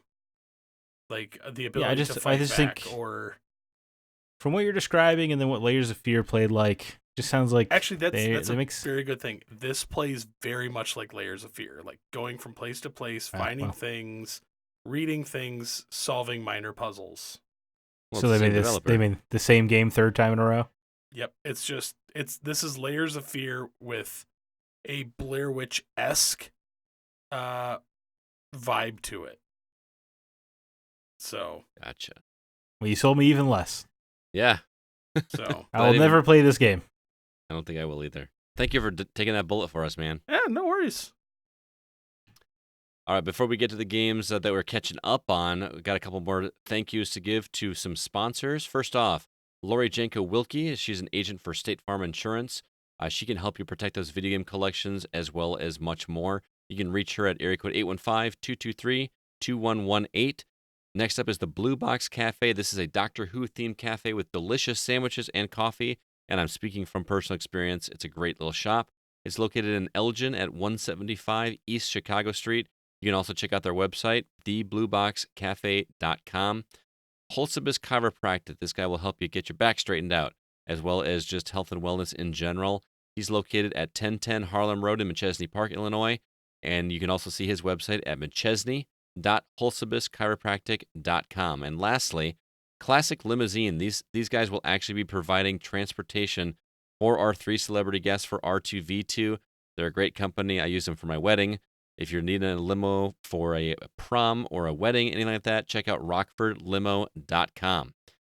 All right, Chris, you finished up Control this week, yes? Yeah. It was great. What do you have to say? It was real great. Great? Oh my God, I love this game. I actually, as soon as I finished it, texted Zack and I was like, I need DLC for this game immediately. So, luckily, there is DLC on the way. I know, and I can't wait for it to get here. From what everybody says, the way that this universe is crafted is just ripe for going all kinds of directions for DLC. Do you agree? Yes, very much so. Yeah. Yeah, I mean, the possibilities are pretty much endless. I guess they're making me want to play this one. I got to finish my other 2 games first. Man, so far, everybody that I've talked to that's played this game, loves it. It's beautiful to look at. It's very well crafted. It's fun to play. It's got some funny little glitches to it, which I don't think detract away from the game. The frame rate is a real issue. Yes, if you care about that. Actually, I don't have so much as an issue with the frame rate. I have an issue with the pausing. Like, well, when you unpause, it does that weird flicker to black every time. For me on the Xbox, when I pause this game, it doesn't flicker to black, but the game slows down. Weird. It'll slow down for like about 3 seconds, and then it just rapid speeds up. It's like Max Payne over there. Yeah. So it's very interesting that it only happens when I pause the game. Yeah. So I'm hoping that it's not something like hidden that they're trying to like hint towards or something. I'm just hoping that it's a stupid glitch. Definitely a glitch. So you both are in agreement that I have to play this game before Game of the Year talks, right? Yeah. Yeah. This is definitely in contention for me. Okay. It's top of the list for me right now. Wow. Yeah. Okay. It's up there. What else you been playing? beat Man of Medan multiple times. Multiple times. I haven't even got through my first playthrough, and you beat it multiple times. Yep. It's really good, man. I like this game a lot. See, I feel like you're in the minority. I feel like a lot of people are saying it's serviceable, but it's just okay. I like story crafting, and Okay. Yeah. that's what this. People kind of had that opinion on the Telltale games, and I liked almost all of those. Yeah, to me, this just feels like another entry in the like Until Dawn, Supermassive Games universe, like Until Dawn or Hidden Agenda. I love these games. It's definitely like right in my wheelhouse. I love the horror crafting. And you know, one of my favorite parts of Man of Medan are when you actually talk to the curator or whatever, the guy that's like telling the story. I don't know why. I just like that actor. He's just fun to listen to. I wish they would have got. He's no Peter Stormare. I was about to say No, I want the original one from Until Dawn and Hidden Agenda. This guy was pretty good, man. Wait, is Peter Stormare in Hidden Agenda? I didn't think he was in Hidden Agenda, was he? I thought he was in there somewhere. I don't remember. Well, I know he's in Until Dawn: Rush of Blood. Oh, you know what? That makes more sense. So I liked that character, but the story crafting to me is something also in my wheelhouse. Like I've always liked the thought and idea of ghost ships. Well, there was a movie called Ghost Ship. That movie was awful. Awful. Yeah, it was. Remember they opened a can of food and it was maggots. I always remember that. But I mean, the fact that, I can't talk about it because it'd be spoiler. Yeah. But hey, you like it. Yeah, I really do. I enjoy this game a lot, and I'm actually working on my third playthrough. So. Wow. Nice. Anything else you got before we head out of here? Age of Empires. It's like the OG? The OG, man. It's on Game Pass Ultimate for PC. Oh, I didn't know that. Man, I used to play Age of Empires back in college. This game still holds up, man. It's still fun. Nothing's better than building up a giant army and just rolling over. So, it's definitely fun still. Man, I may have to tap into the PC at Game Pass now.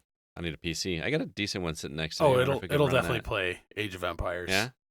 All right. You're making me want to go back and do that. But all right, well, thanks for that. And that's going to do it for this episode of The Gaming Outsider. Zach, any parting words or recommendations for the listeners? Sure. Brian Michael Bendis is rebooting the Legion of Superheroes for DC. Go check that out. There's a comic, Legion of Superheroes Millennium, where they're taking an immortal character and kind of tracing the timeline of the DC universe, and it's really freaking cool. Okay. Sounds so good. That's my recommendation. CB, what about you? I'm throwing out something out there to the community. I need some recommendations for some new TV series to watch. So new TV series? Yep. Like brand new or just new to you? No, just new to me. I need some recommendations for some sci-fi horror series that are out there. So there's that new one on Netflix, isn't there? I cannot remember the name of it. Dark? But is it Dark? I don't know. Is that what it's called? I haven't watched that one Dark? yet. So people seem obsessed with Dark. That's why I mentioned. I've seen the name. Isn't Dark the one that's like from a different country? I don't know. Oh, Dark Crystal. Yeah, people are pretty obsessed with that as well. Oh, Dark Crystal. Well, that's based on the old movie with the. Yeah. So I do keep meaning to watch that. Yeah, Dark Crystal. I don't know. I'm just kind of waiting because I really like things like Black Mirror, and I'm trying to find more things like that.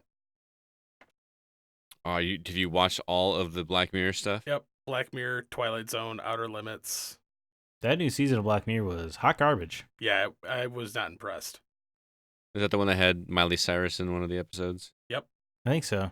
Yep, she was. So I cannot remember the name of the series. I will let you know after we are done. After we're done recording, and I can actually look it up. But there is a sci-fi series that looked pretty interesting, and it seemed like something that you might dig. So yeah, I'm just chomping at the bit after I finished catching up on the new Twilight Zone with Jordan Peele. Is it good? Mm-hmm. Real good. All right. Love it. All right. As for me, be sure to check out the Packers Fan Podcast, which you can listen to the same place you hear this podcast. We just came off of a Green Bay Packers win, so I'm very excited. Whoop, whoop. And yeah, it was a pretty good weekend. Thanks so much for listening to The Gaming Outside, everybody. Please be sure to email us if you have any questions or concerns.